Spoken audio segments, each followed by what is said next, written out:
ভাষার দাবিতে তখন জাস্ট মানুষজন আলাপ আলোচনা করছে বাংলাদেশ পাকিস্তানের রাষ্ট্রভাষা কীভাবে এটাকে নিয়ে করতে, কিন্তু এই ভাষার দাবিকে সামনে নিয়ে আসতে গিয়ে ভেতরে বাঙালি জাতীয়তাবাদের পক্ষে যে আন্দোলন সংগ্রাম সেটাকে আওয়ামী লীগ অগ্রসর করেছে।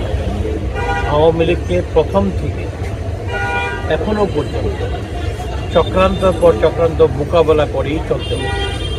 আওয়ামী লীগকে ধ্বংস করার জন্য পাকিস্তানের শাসক গোষ্ঠী চেষ্টা করেছে, পাকিস্তানের সামরিক স্বৈরতান্ত্রিক শাসক গোষ্ঠীর চেষ্টা করেছে, যুদ্ধবাজ শাসক গোষ্ঠীর চেষ্টা করেছে।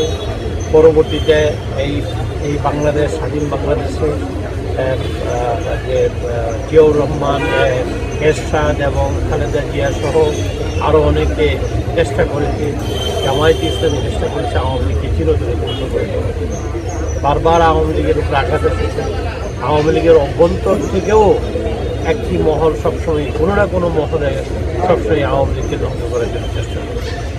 এর বিস্তারিত বর্ণনা করতে গেলে এখন আপনার সাথে সংক্ষিপ্তভাবে বলার কোনো সুযোগ নাই। এই সমস্ত চক্রান্ত মোকাবেলা করেই আওয়ামী লীগের সবচেয়ে বড় অর্জন হলো বাঙালি জাতীয়তাবাদের ভিত্তিতে স্বাধীন সার্বভৌম বাংলাদেশের জন্ম। এইটা আওয়ামী লীগের একক কৃতিত্ব বলা যায়। অনেকেই সহযোগী ছিল, অনেকেই সামনে এগিয়ে আসছে, কিন্তু মূল নেতৃত্ব আওয়ামী লীগ দিয়েছে এবং আওয়ামী লীগের মূল নেতৃত্বটা ছিল বঙ্গবন্ধু শেখ মুজিবুর রহমান। এইটা সকলেই এটা একটা অবিসম্বাদিত সত্য কথা, যে সত্য কথার কোনো বিকল্প নেই। এই আওয়ামী লীগের ৭৫ বছরে আওয়ামী লীগের সমালোচনা অনেক আছে থাকবে, কিন্তু আওয়ামী লীগ গণতন্ত্র প্রতিষ্ঠায় সক্ষম। ৭৫-এর পরে গণতন্ত্রকে একেবারে নির্বাসনে পাঠানো হয়েছে, সামরিক স্বৈরতন্ত্র চেপে বসেছিল। তার বিপরীতে আজকে একটি গণতান্ত্রিক আবহাওয়া আছে। যারা বলেন যে গণতান্ত্রিক আবহাওয়া নাই, তারাও কিন্তু কথা বলতে পারছেন গণতান্ত্রিক আবহাওয়া থাকার কারণে। এই যে অগ্রগতি, বাংলাদেশে যে আজকের যে অগ্রগতি, কোথায় ছিল বাংলাদেশ? আমি গতকালকেও পার্লামেন্টেও বলেছি, কোথায় ছিল বাংলাদেশ?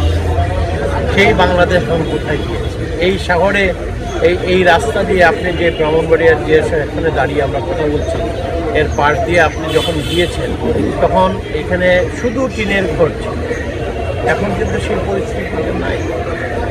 তা আপনি বলবেন যে দালান কোঠাই উন্নয়ন না, দালান কোঠা উন্নয়ন। উন্নয়নের একটা মাপকাঠি, দালান কোঠা মাপকাঠি, গাড়ি বাড়ি মাপকাঠি, আপনার মানুষের সক্ষমতা। আপনি বাজারে যে এখন তো কথা বলে তো অনেক কথা বলতে যে এখন যে আমরা এখানে ফল ফ্রুটস পাই, এটা একসময় পাকিস্তানের আমলে এটাও পাইতাম না। এই শহরে কোনো ফল ফ্রুটস ছিল না, তা আজকে রাস্তাঘাটে ফল ফ্রুটস পাওয়া যায়। এই যে জিনিসটা, এটা সক্ষমতা দেওয়া। আজকে আপনি চিন্তা করেন, আপনার ফ্রিজ আছে কিনা, আপনার চিন্তা করেন আপনার এসি ব্যবহার করেন কিনা। এখন আর কেউ জিজ্ঞাসা করে না যে আপনি ফ্যান ব্যবহার করেন কিনা, সকলেই ফ্যান ব্যবহার করেন। অবস্থা তো এখানে গেছে। আপনার এখানে কারেন্ট, আপনার এখানে মাঝে মাঝে ব্ল্যাক আউট হয় কিনা, এইটা আপনার কথা। কিন্তু কারেন্ট আছে কিনা এই প্রশ্নটা আর কেউ করে না, কারণ না সব জায়গায় কারেন্ট আমরা বিদ্যুৎ আমরা সব দিতে পেরেছি। এটাই তো সফলতা। এবং আওয়ামী লীগ আজকে ২,৭৮৪ মার্কিন ডলার হলো তার মাথা পিছু আয়। আমরা বিশ্বের ৩৩তম বৃহৎ অর্থনীতির দেশ। শেখ হাসিনা এই দেশে আসছিলেন ঐক্যের প্রতীক হিসেবে এবং তাকেও ধ্বংস করার জন্য চেষ্টা করেছে, হত্যা করার জন্য চেষ্টা করেছে। সেই সমস্ত ষড়যন্ত্রের মোকাবেলা করেই কিন্তু শেখ হাসিনা দেশ এগিয়ে যাচ্ছে। আমার অন্য কোনো দুর্বলতা নাই। ব্যক্তি মানুষ হিসেবে আমি এইটুকু মনে করি যে এই দেশটাকে, আমি যেহেতু স্বাধীনতা মুক্তিযুদ্ধের সাথে জড়িত, আমি অংশগ্রহণ করেছি, স্বাধীনতা অংশগ্রহণ করেছি, আমি মনে করি দেশটাকে এগিয়ে নিয়ে যাওয়ার জন্যে আওয়ামী লীগের প্রয়োজন আছে। এবং এই প্রয়োজনীয়তা এখনও ফুরিয়ে যায়নি। আওয়ামী লীগের প্রয়োজনীয়তা কখনো ফুরিয়ে দিই কিনা আমি জানি না, কিন্তু এখনও ফুরিয়ে যায়নি। শেখ হাসিনার নেতৃত্বকে মজবুত করে, তাকে সহযোগিতা করে দেশটাকে সামনে এগিয়ে নিয়ে যেতে হবে। 2041 সালে হয়তো শেখ হাসিনা থাকবেন না, হয়তো আমি থাকবো, হয়তো আরও অনেকে থাকবে না, কিন্তু 2041 সালে যাতে এই দেশটা ক্ষুধামুক্ত, দারিদ্র্যমুক্ত একটা দেশ হয়, যে দেশটাকে আধুনিক ভাষায় আমরা বলবো স্মার্ট বাংলাদেশ হয়, সেটার জন্য আমাদের চেষ্টা করব। এই ঐক্যবদ্ধভাবে আমরা কাজ করে যাব।